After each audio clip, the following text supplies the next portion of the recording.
Yeah, thank you for hopping on, Max Trombly. Did I Yeah. say that right? Yeah. So your Instagram account, it says you are a mentor, teacher, and a coach, and you Hmm. train men and women towards life purpose, emotional intelligence, intimacy, and conscious relationships. Yeah. Yeah. That's a good way to Is that put it. I about? guess that's my Instagram bio says it as Yeah. simply as you can in what, 180 characters. And you are a husband and a father, Yeah. I mean, that's most how I do importantly it. of all. I always say, I'm a husband, I'm a father, I'm a men's facilitator. I work in the realm of men. I've been working with men for a decade. And then for the past 4 years, I've had a coaching company and I coach men, women, and couples in terms of just expanding the possibilities of life, love, purpose, relationships, clarity, healing, that whole deal. I love it, man. Yeah. So tell us a little bit of your backstory. How'd you get started? Anything and everything you'd be willing to share. Would Sure. love to hear it with the time we have. Yeah. So there's the unconscious and then the conscious part of my life story. And so the unconscious part, I grew up in the Northeast, just north of Boston, Massachusetts. My mom was sick with cancer for 10 years. She died. I then spent 10 years in like extreme anger driven grief as a punk rock musician performing throughout the Northeast. And I really was in the music world for a long time, 10 years, like 15 to 26 or 7. And it was really just an expression of my heart's pain, when I look back on it, and something I was using like music as a creative expression of it. From there, I moved down to New Orleans after Hurricane Katrina. So it was a city that was rebuilding and I became a photographer. And so I ran my life as an artist. At that point, I got married. This is before I had healed anything. So I got married and it was really like a trauma bonded relationship, unhealed, unresolved stuff. And I got with my ex-wife and we built a successful company. And so it was cool. I got to really dial in, like, how do I create success in my life at that point?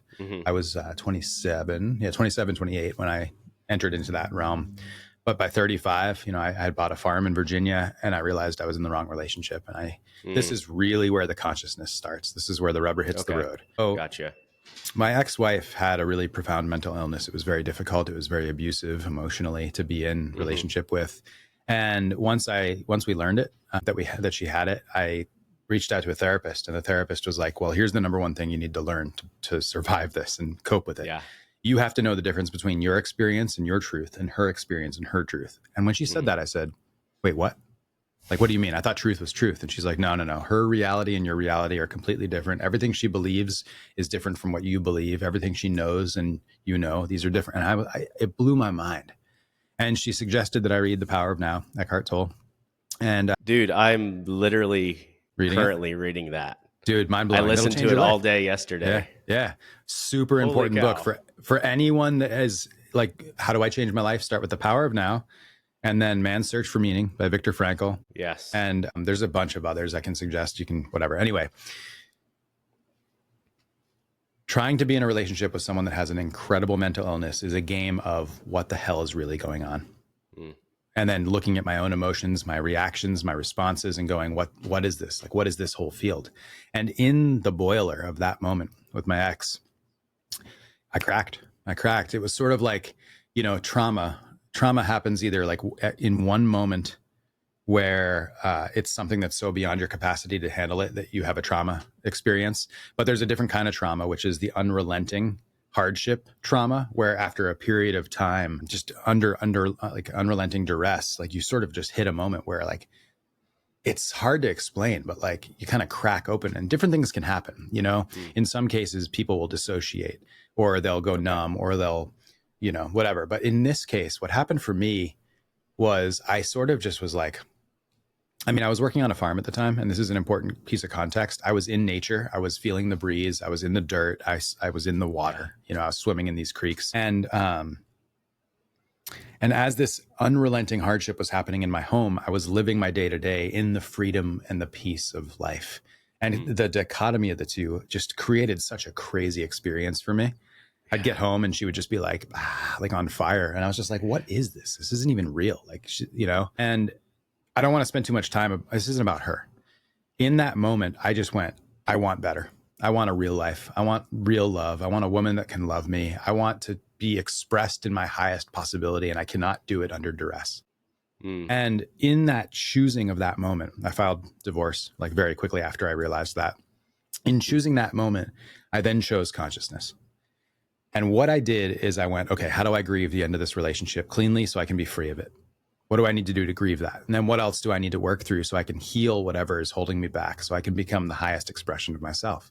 Mm-hmm. And I spent about a year really kind of working on reclaiming joy, reclaiming play, healing, grief, like moving the grief of that identity crisis that happens after a divorce. And after that, I went, okay, I want to find the mother of my kids. And so I dated consciously. I figured out a strategy to really date cleanly and find the right partner, found her. And we can get into all that stuff after.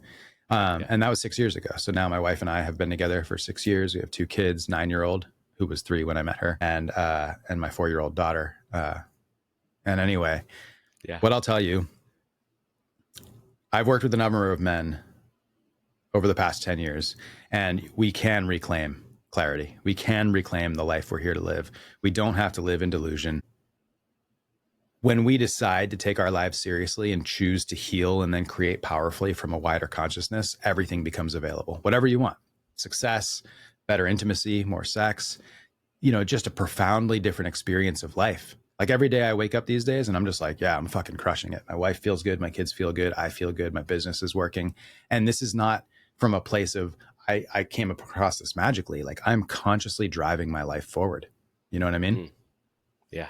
And it's amazing. And so now I teach it, and I've been teaching men this stuff for a long time, but now it's like, it's a whole different level. I love that, man. Yeah. Thank you for sharing. I want to start with kind of that first question I sent. What gets you excited in life? Yeah. Well, my daughter's face when she walks in, in the morning, or when I see her.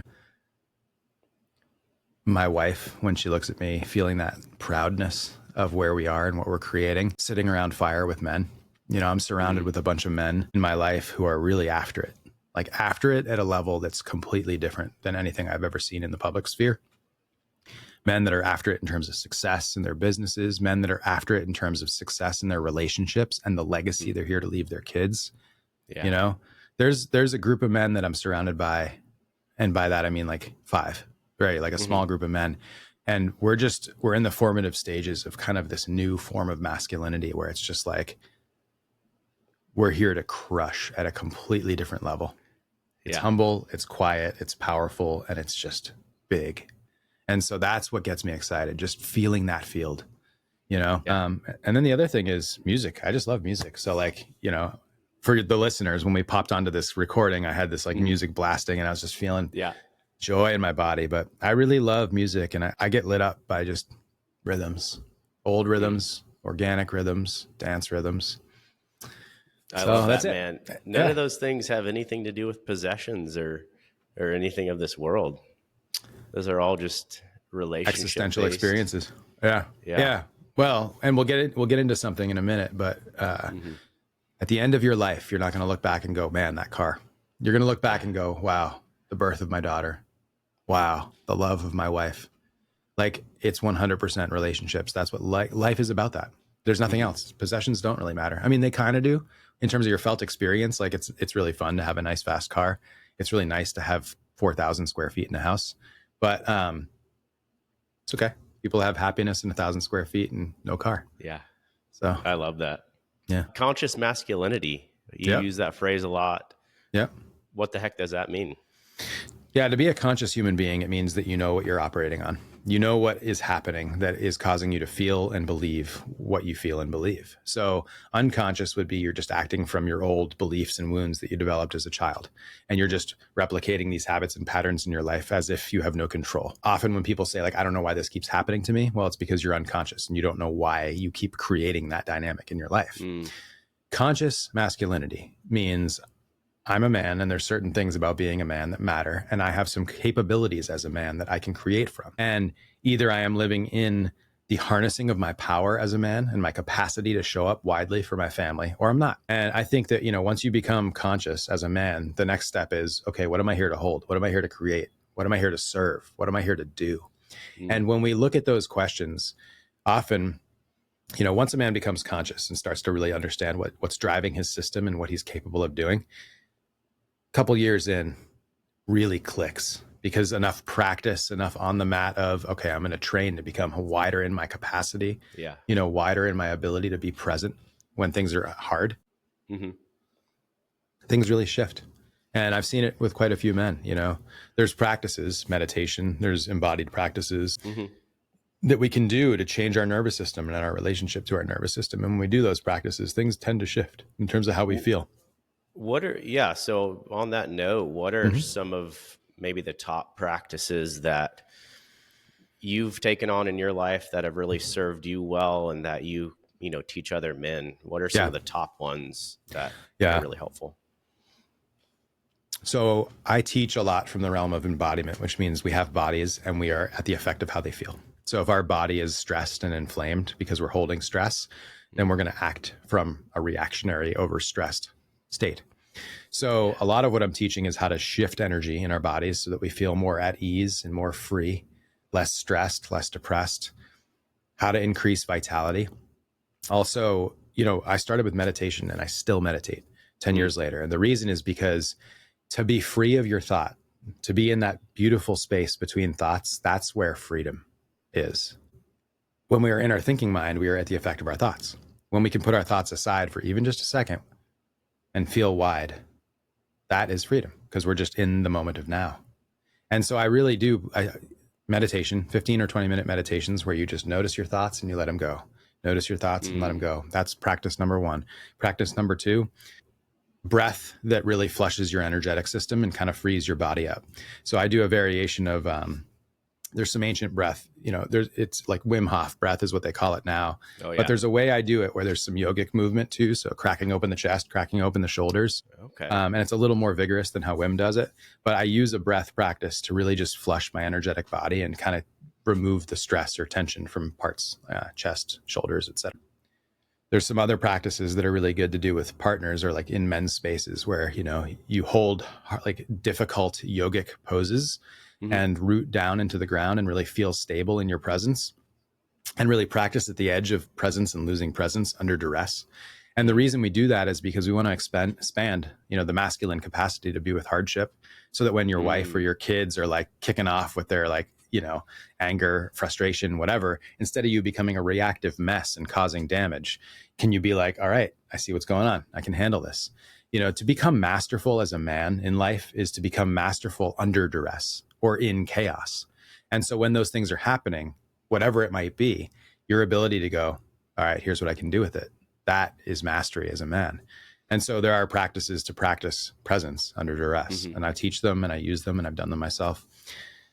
The last practice I want to talk about is really important because most people don't even think about this, but movement and movement of the body in ways that feel good. So pleasurable movement is really important. We have a pleasure deficit. The reason that men are so cock-centric and like orgasm oriented is because that's like the little bit of pleasure they feel momentarily in their body. But there's a world of pleasure that exists even underneath a simple breath or just recognizing like, wow, I can feel good in this moment. Like that's a possibility.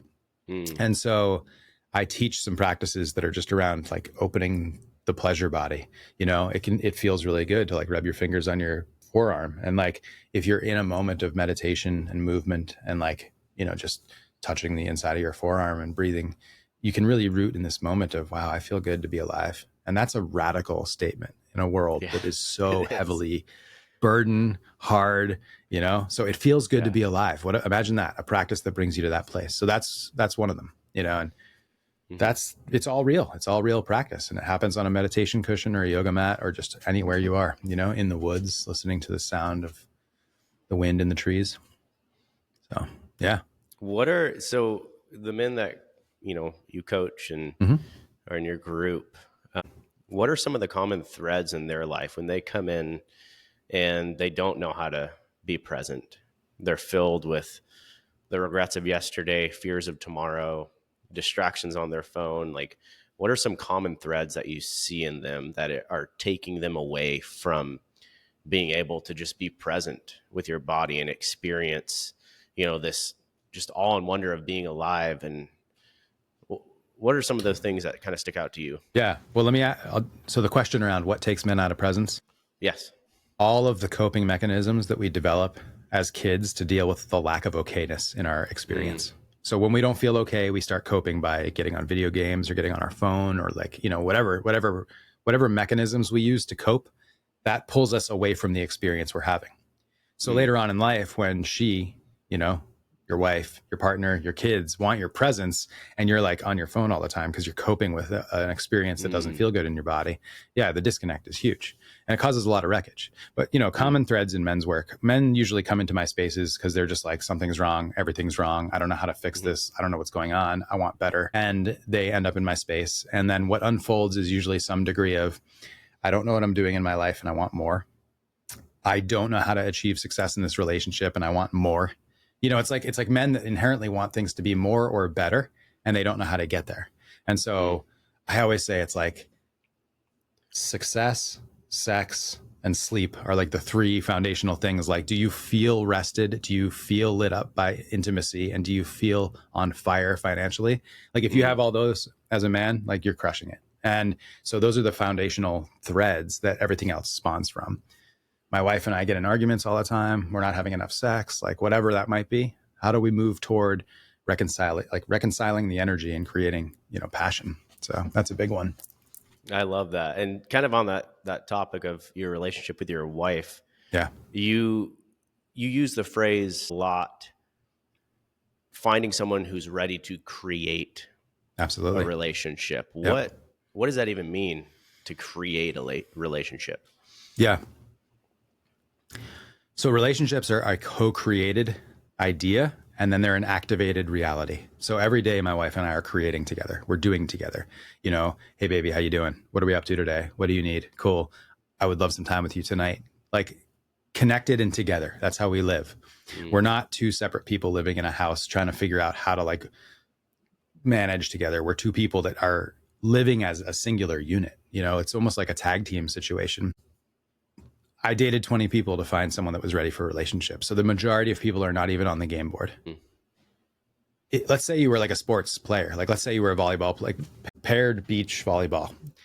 If you were going to choose a partner, you're not going to choose just some random person from the stands. Like, you're like, where's someone that actually has trained in volleyball, that knows how to play this game?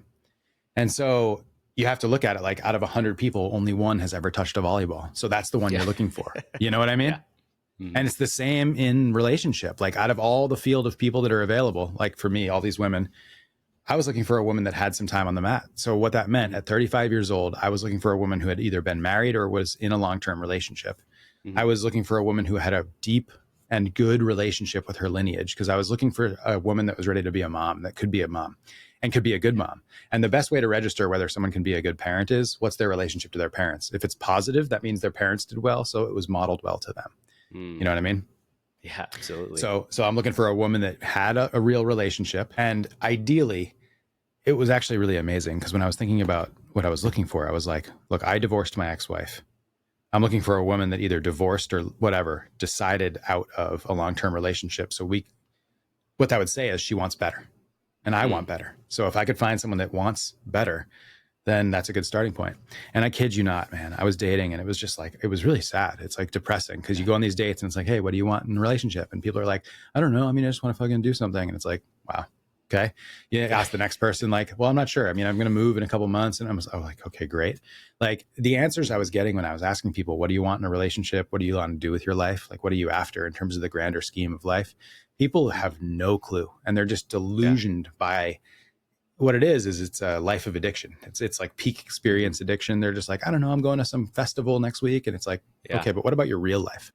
Yes. And when I met my wife, I said, you know, what are you looking for in a relationship? And she said, I'm looking for someone to practice relationship with. And I went, whoa, Yeah. that is a different answer. And I went, tell me more. And she's like, well, relationships take effort and they take time and they take, you know, like really deciding how we want to relate. And I was like, say no more. I know exactly what you're talking about. I've studied this and I teach it. I'm in. And I knew that day. And by the next morning, I woke up just knowing, like, I found the woman for the rest of my life, and I haven't turned back. She's amazing. She's an incredible woman. So I love that, man. Yeah. One of the things you said that kind of stuck out to me is, you know, you were looking for someone who had a good relationship with their parents. Yes.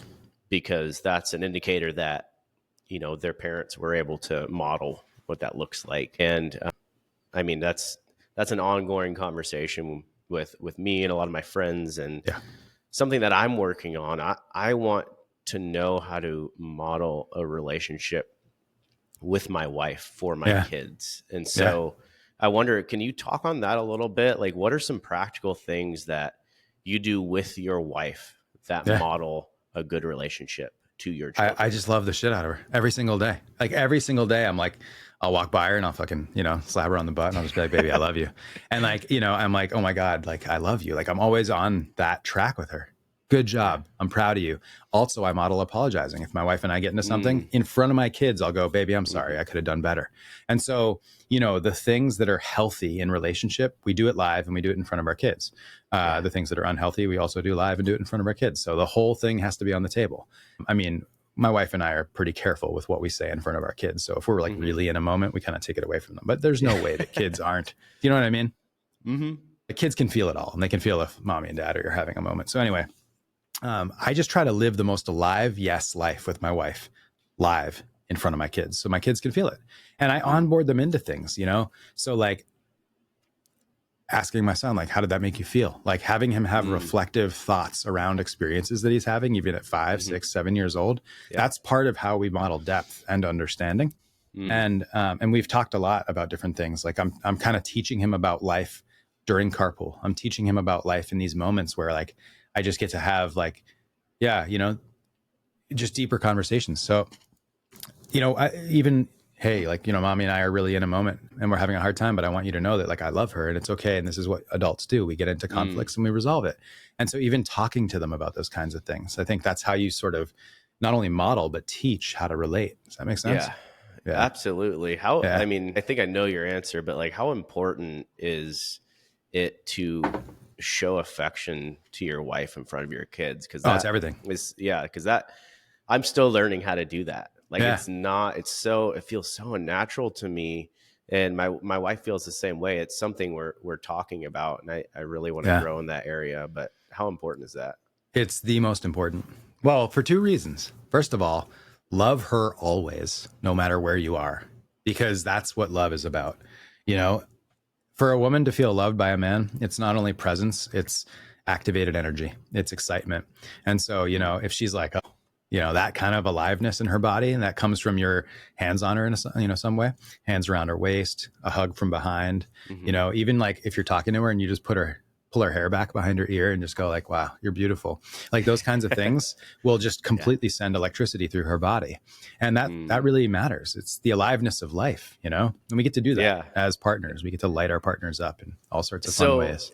I love that. And that was another thing I wanted to talk about a little bit too, is like creating positive energy Yeah. in our lives. So that's Mm-hmm. that's kind of a one way to do that with your wife. What are some other ways that we can create positive energy in our lives? Yeah. So everyone has heard this, and it's like people roll their eyes, but where your intention goes, where your attention goes, energy grows, right? And as ridiculous as this sounds, gratitude practice is how you start your day recognizing that things are good. And if you can Mm, recognize that things are good, even in a hard moment in your life, if you can go, well, I'm alive, I can eat, I have a house, I have a bed. If you can find where things are good and really feel that, you'll start to feel positive, at least to mm, some degree. And we have to feel that, because if we don't, we're just going to feel like shit and we're going to feel negative. And we have a chronic problem with people obsessing over their negativity. yes. And it's like, I mean, great, great. Now I know who I'm not surrounding myself with, but still, like, choosing happiness is real. You can choose it. Choosing joy, choosing to Mm, feel good about your life. It's a radical, radical thing to do in a culture that wants you depressed, on drugs, and effed up. You know what I mean? hmm. So that So gratitude practice is really foundational. important. How, because I hear people talking about that all the time. I try to practice that, but it's not a consistent habit. Cool. Let it not be What consistent like, until you're mhm. sick of feeling like shit. Yeah, Like, let it not be consistent until you're just tired of feeling like shit. Really, that's my yeah. answer to that person. The hypothetical guy that's like, well, I want to do it, but I don't. Cool. Do that until you're tired of yourself. That's the thing. I do it every day. Mm, And here's what happens once I do my gratitude practice. And all it is for people listening, it's not that serious. I just sit down, and before I get started, I go, oh, I love my wife. My kids are doing good. My business is working. Things are functioning, and I'm stressed, but it's good to be alive. Like, that's kind of what it looks like. yeah. And in that moment, then I go, okay, let's get to work. And the first thing I do is I send my wife a text and I go, baby, I love you.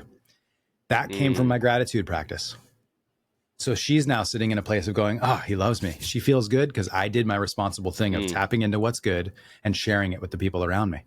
You know what I mean? Yeah, absolutely. Everything comes from whether we choose to do the work to be positive, happy, and capable. Yeah. So it's starting with that mindset. Yep. And thinking about these things and just being reminded of them. I love that, man. Yeah, I'm on another kind of on the topic of mindset and things starting in your mind. How do you practice control over your body and mind, and how can we learn to control our minds? Do you have a few simple action items?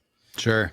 So here's a basic practice for somebody that's listening. Sit in a chair or sit on a meditation cushion and just close your eyes. You might even put on a song because music can kind of contain you. So a song without lyrics, just something that kind of contains you in the experience. And you just start to breathe. And I would count to 4. In through your nose for 4, exhale through your mouth for 6, and just really try to cycle that.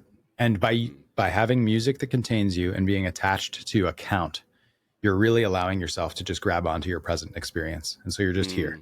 So you're breathing and you're exhaling, and you'll get 4 breaths in and then you'll like completely lose it. And then you'll realize, wow, I forgot, I'm out of it. And then back to breath. And what you're actually trying to do is you're trying to practice coming back to breath. That's the practice. So it's okay if you lose focus, practicing coming back to breath. And the more you practice that, the more capable you are in staying in the space between those thoughts. And so anyone that says I'm not good at meditation, good for you. Nobody is. Literally. I'm not. I'm 10 years in. I still suck at it. But the practice isn't about getting good and perfect about it.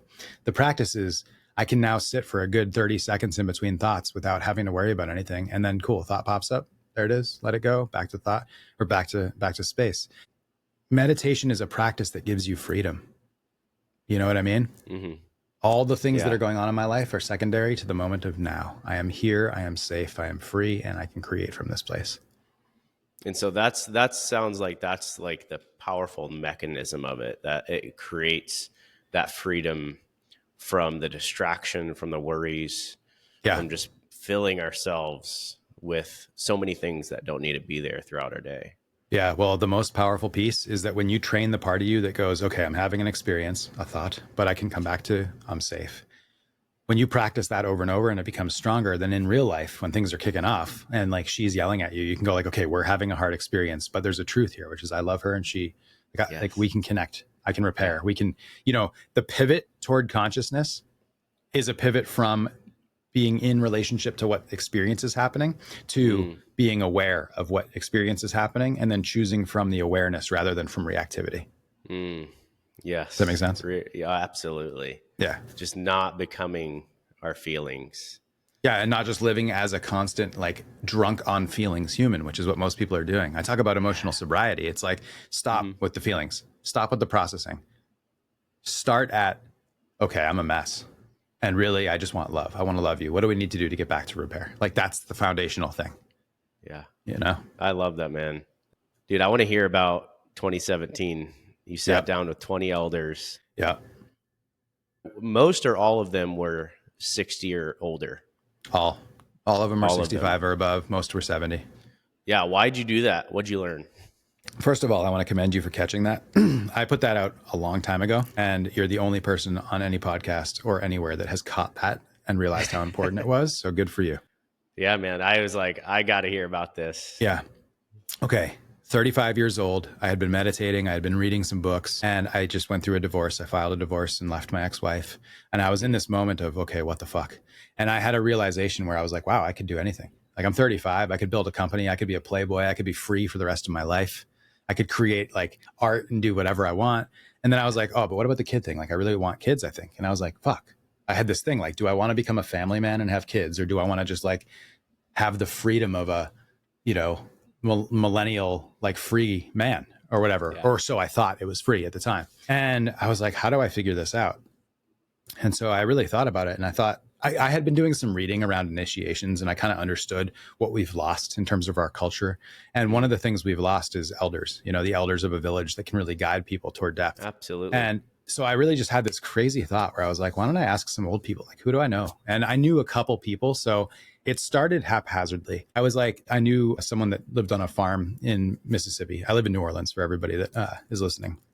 So someone that lived an hour north in Mississippi. And I was like, he's had a successful life and he has a beautiful situation that he set himself up with. Like, let me ask him about his life. And so I asked him, I interviewed him. I came up with like 10 questions. And then I was like, okay, that was pretty cool, but I want deeper answers. So the next interview I did, which was his wife, I added like 5 more questions. And as I worked through the first couple interviews, I developed some questions that helped me get real answers. Like what is life? Like what really matters in life? Like that's a good question. What do you regret? That also flags the thing that they like really notice now that they could have put more intention on. And there's a whole bunch of different questions that I asked, what was like the hardest experience you've been through and what was it like? And so anyway, as I started asking elders these questions, I was like, this is unbelievable. There's so much wisdom. And these aren't even that, like they're special people. Everyone's special, but like, they're not like famous or whatever. They're regular people. Yeah. And so then I just put it out on Facebook. Hey, if anyone has a relative or they know someone that's 70 plus that has a cool life story or has an interesting life experience, I would love to interview them. And so I ended up interviewing 20 elders. Or I think that I forget the numbers. I dated 20 people. I think it was like 16 or 17 elders. I don't remember, but I just chewed through it. Over the course of a year, and I recorded the interviews, I transcribed them, I took out bits and pieces, and I was going to start kind of posting this thing like the wisdom of elders. I was thinking about doing it online, which is something that was coming from it. But here's the thing. Really all I was doing was I was compass setting for my own life. I was asking myself in a moment where I went, I can go in any direction right now. What really should I do? I went, let me ask the elders. And I asked elders about what matters. And then from their answers, I went, well, now I have no choice. I'm going to become a father. I'm going to have some kids and I'm going to create powerfully from that place. What I learned when I interviewed 20 elders is that no experience in life comes even close to the experience of having children. There's no business success that you can have that comes close to your relationship to your children. They're completely different wheelhouses. And every time I say this, people get pissed because they're like, but I don't have kids and my life matters. And I'm like, good. Yeah, you can do you. I don't care. But when you talk to elders, they all will tell you that it's the children and it's the legacy that matters. And it's that matters more and differently than anything else you achieve. I interviewed a multimillionaire who was one of the wealthiest people in the particular state he lived in when he succeeded. And even he was like, yeah, I wish that I'd leaned into my kids more. Like my biggest regret was too much focus on company, not enough focus on kids and my wives, like ex-wives, subsequent ex-wives. Yeah. And I was just like, wow, even the man who has more money than anyone I know is like, family matters. And I was like, shit, that's real, I love that. I recently heard a quote that says, your relationship with your children is a mirror to your own unhealed self. That's true. Yeah, that's true. Yeah. It really is. On that? Yeah, well, I'm glad I did some healing work before I had my kids, but here we are, and even if, look, I've been actually doing my healing work while I've been having my kids. And so it's like, I'm just getting better at being a dad and I feel really good. Like I feel good about how I dad. My kids don't hate me. We love each other. We're all in a good spot. Energy is good. It flows between us. Yeah. Yeah. I mean, we can look to any listener that has kids, do your best. And if you can do better, start today. Do better. Yeah. I love it. So you kind of mentioned a few of the questions you asked. Can you give us like, maybe someone's hearing this and they're like, oh, I know a few elders. Yeah. What's a good place to start with those questions? Well, reach out to me and I'll send you a list. But short of doing that, the first question would be, what is life really about? And when they go, wow, I don't know, go, well, what's really important? Like when you really when you close your eyes and you look back across your life, like what are the things that really matter to you about it? So that's the first question. What is life really about? And the thing you have to understand is if you're interviewing elders, you have to maybe ask the question and then help them understand how to answer the question, because these are deep questions and people need to be held into depth sometimes. So what is life about? What are you most proud of? What do you regret? What's the hardest thing you've ever been through and how did you get through it? What does healing from heartbreak look like? What kind of car did you have in high school? That's a good question for men. What music did you listen to when you were graduating high school? Like these are fun questions because people will say shit and you'll be like, oh my God, that's fucking amazing. Like I didn't even think about that. And other things like when you look back at your life, like give me 5 moments in your life where you're just like, those are foundational moments of joy, love, importance, or yes. Like what are the moments that have defined you as a person? And if you're a man asking men, there's these other questions around success and how we create powerfully in the world that are worth asking. I interviewed people across the economic spectrum. Half of them were really successful. Some of them were just regular people. And the ones that were really successful kind of went in and I went like, what does it take to be successful? What does it take to make that first million? I asked, because also I teach in my men's workspaces around how to become successful as a man in business. And I wanted to know. And so I did an education with the people I could find that were really wealthy. Does that make sense? Yeah, absolutely. Yeah. How many of the responses to the question, like it was one question ago, it was, what were the most impactful experiences in your life? How many of those responses were centered around a hardship or suffering and how they chose to respond to it? Yeah, a lot. A lot. It was basically like the birth of my kids, or it was like, I went bankrupt, or it was like the divorce, or like these are extreme situations. I interviewed one person. He killed a man, and it was an accident, and basically that was like a very sobering moment on his life. He could have gone to jail for a long time. He didn't, but he could have. And so, can you imagine steeping in that for a minute while you're trying to like await your court case? Yeah. Yeah, That's and so wild. like that's wild to steep in the unknown of I might go to jail for like 40 years, And so anyway, that's a hardship. That's a real hardship. And then also like losing kids, tragedy is a big one. Yeah. That's encouraging to know. I think we talk about that a lot with the brand. I've been through a lot of hardship in my life, and man, reading, just to throw back to earlier the conversation, Man's Search for Meaning. Yep. That book was Game changer. Just incredible for changing my kind of mindset and how I view suffering and hardship. Because that is Everyone really suffers. encouraging to know. Yeah, everyone suffers, and the depth of suffering is the same for each individual, no matter the experience. And Man's Search for Meaning, for anyone listening to this podcast, the thing about that book is he was a psychologist in a concentration camp, and he basically talks about the psychology of camp, and like he talks about like humor, and he talks about future vision, and like how important having a future vision beyond a concentration camp was in survivability. And like I never really thought about this, but like there was a higher chance you would survive in a concentration camp if you believed that your wife was out there and you would meet her again after the camp, even if like all the evidence said otherwise. But delusion is useful, and it turns out that if you just believe, even in ignorance, that everything's going to work out, even when you like the facts would say otherwise. But if you just believe like God's got my back and everything's going to work out, there's a higher chance you're going to survive. There's a higher chance you're going to be able to laugh. It's really interesting. That book is a really important book. I think everybody should read it twice. It's so good, man. One of my favorite quotes in there is he basically says, I have memories of loved, but the memories and experience of suffering bravely suffered are the things of which I am most proud, although they cannot inspire envy. Oh, bravely suffered. Yeah, I can't even imagine. I can't imagine. I really think about it, and I have relatives on both sides of that conflict. There was a man I called him Uncle Benno. He taught me how to squeeze oranges. My dad was born in Germany. So my dad was born of a German woman and an American Air Forceman. Well, that German woman, my grandmother, her brothers were all in the German military. And so I grew up with people in my life that were on both sides of that conflict. And I didn't really think about it as a 5-year-old, but I learned how to squeeze oranges and make orange juice from a guy who I later would see in a picture wearing a Nazi uniform. Wow. And it really had me think a lot about the nature of man, because it's easy to make people evil. You go, oh, the Nazis are evil. But it's like, well, my Uncle Benno was a good guy. And then you think about a good guy doing ill or doing evil. Like, wow, what did it take to corrupt a human being to be able to stand at the corner of a concentration camp with a gun and keep people in that space? What does it take to become a man who can pull the lever on a gas chamber? Like it's very incredible to think about. Like, these are real human beings that have names like Michael and like John. And they just ended up in these circumstances where they thought it was okay or right to do these things. That taught me a lot as a kid. As a young kid growing up, I thought a lot about it. So, tough. I love that. I love that book so much. Man's It's a good Search book. for Meaning. It's a good book.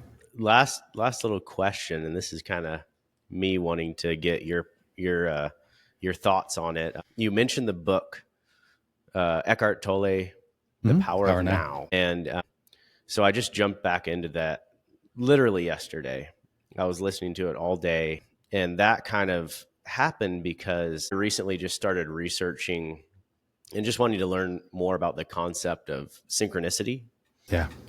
Is that something that is a part of your life? Do you have any thoughts on, that concept of synchronicity at all? I don't really think about the idea of synchronicity, but what do you mean? Explain synchronicity in a way that it means, like, what does it mean to you? And then I can extrapolate. Yeah. So it's basically, I listened to a Mel Robbins podcast. She talked about it. She had a scientist on it. That talked about, the possibility that, they went into like quantum physics and the possibility that, these things that are more than coincidences in your life, maybe these things are meant to happen. And Mel she gave a really practical, just daily thing that she does. So she says she looks for hearts every day, whether that be in a shadow that's casted. And she's like, when you start looking for them, you're going to see them all over the place. And it's not it's not about finding the heart. It's about looking for them. And whenever you find one, that is supposed to reconfirm in your mind that when we start to look for the positive in life, when we start to look for connections, and mostly those connections are going to be through people in your life that you run into, that seemingly random interactions can lead into just connections that you make with people that can change your life. And so overnight, that I got from that podcast and synchronicity is, when you start to look for the positive, you look for, it's like a little treasure hunt every day. You meet someone randomly in line, waiting at the grocery store, and you strike up a conversation. So I just wanted to bring that up because I listened to that podcast, been thinking about it a lot, read the book yesterday, 2 times yesterday. I was listening to the audiobook. Wednesdays I still come in every Wednesday and I stamp all of our custom pendants. They're all hand stamped. I love it. It's like, 1 to 3 or 4 hours of me just listening to a book, stamping. And I love that. I had just started stamping one of our anchors, and the person selected the text to be stamped on there, "Be grateful." I love and that. In the book, he was talking about, I wish I could remember what it was. It's the concept of some Chinese Buddhism concept. And he said these things will only happen, for brief moments, but be grateful for when they do. And I literally had just started stamping "be grateful." So I was like, that's okay, so amazing. Something's there. And then on my way home, I was listening to it and talking about what you were saying, being present in the moment. And it caused a thought in my mind of viewing these moments. So for me, I was driving home. There was a box car in front of me going like 5 miles per hour under the speed limit. And ever since I started driving, and I know a lot of people can relate, like I cannot stand going under the speed limit. And so historically, I'll, get close to them. Hopefully they'll speed up. And from listening to his words, I realized this is an opportunity to just step back and focus on my body and being present, being thankful for this moment. And 10 seconds after that, he gave the example of like opportunities when you're stuck in traffic or waiting in a line. So like twice during the day. And now I'm talking to you and you throw out that book. So can I share something? Please go. So I love this. Here's the thing. We're meaning making machines. As human beings, we're either going to make meaning toward the negative, like life keeps happening to me. Like, why do I never succeed? It's something about me. Like we will either make negative meaning or we can make positive meaning. And this idea of synchronicity, pretty bizarre. I had a really interesting experience. I don't talk to a lot of people about this. So when I hit that cracking point in my last relationship, when I was like walking in the fields and just being like, I can't go home. Like I'm scared to go home. Like it was a really toxic situation I had at my house. Interestingly, tomorrow morning, I have a reel scheduled where I actually talk about this moment. And so synchronicity, even in this moment right now, I'm sharing for the first time publicly with you, something that I scheduled 30 days ago to release on my Instagram tomorrow. In the moment when things got the hardest, I closed my eyes and I asked my mom for help. My mom passed away when I was 16. So at 35, in a moment of just being like, I'm being fucking decimated by life. And I just asked my mom for help. And when I opened my eyes, there was a feather on the ground. And at the time, it didn't mean anything. But there was a feather. And I was like, oh, blue jay. And then every day I would go on these meditation walks and I would see them. And it would remind me, like, my mom's got me. My mom's got me. And I would see the feathers and my mom's got me. And then it got even crazier. I was on the farm and I was looking for feathers and just being in meditation walks. And then I started finding arrowheads. And so like ancient quartz arrowheads, like I'm like, holy shit. I'm like finding shit. Like, what is the meaning behind that? Like, wow, what am I after in life? And I just started having these moments where anytime I was meditating and really thinking about me and what I needed to do to get out of a bad situation, feathers would emerge. Anytime I was in bad situations or I just wasn't in meditation thought, I never found them.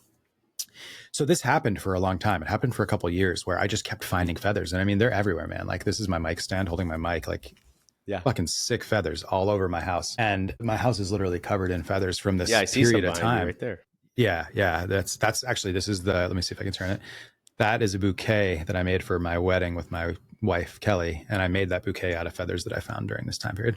I love it. So anyway, to this day, when I find feathers, it's always aligned with something's going right. And then I see a feather and I go, damn, hey, thanks, mom. So it's one of those things. And it's gotten more and more since I started doing deep spiritual work, integrating kind of shamanic practices in the realm of visions and vision quests and trance states. I don't do plant medicine stuff, but I do a lot of like trance oriented practice and coming into alignment with God or the angelic realm. I do some weird stuff. It's awesome. It's like I have a deep spiritual practice around God and all those that work on his behalf. And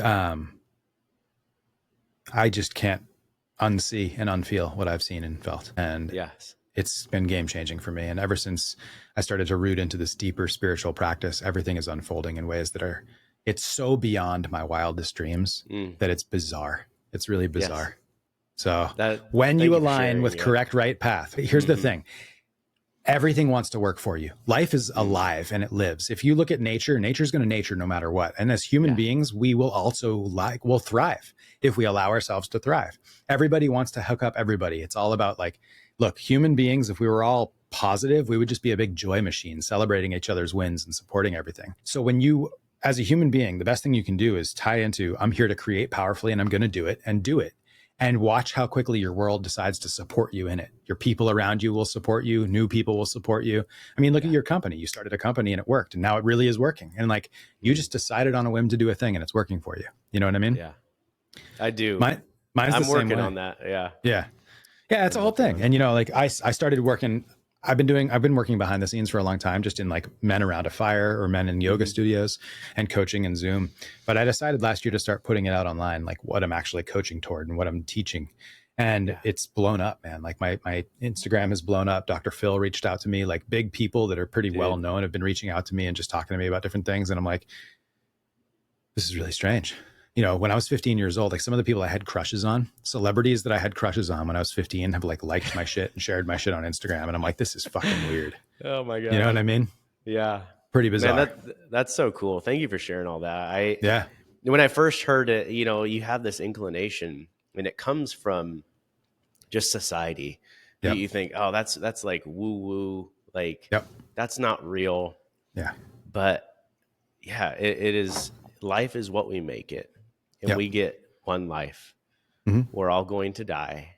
And it is truly a treasure hunt every day when you start to live life that way and you start to look for the positive. And you believe that meaning can be created through anything. So I love it, man. Yeah, it's amazing. There's a lot out there that's available for us. Yeah. And nothing's really woo-woo it depends. But, you know, if you look at the like biblical readings, woo-woo has been happening for a long fucking time. That's right. You know, burning bushes, apparitions. It's all part of life. I'm with you, man. Dude, thank you. My pleasure. Just to end, what is the best way for people to get in contact with you if they want to, you know, have coaching or your social media? Let us know. Best way to contact me is through my Instagram. My name is Max Trombly, Trombly. If you go to my Instagram, there's a link in bio. I have a website, ashiftinbeing.com. That's the second best way to get in touch with me. The third best way to get in touch with me is just send me an invitation to a bonfire. I love bonfires. I'll usually show up. No, but realistically, I'm pretty easy to find, man. My name is Max. I'm online and, I'm around. I love it, dude. Yeah. Thank you for your time. Yeah. I'm so glad our paths crossed. Yeah, me too. And I'm excited to work with you.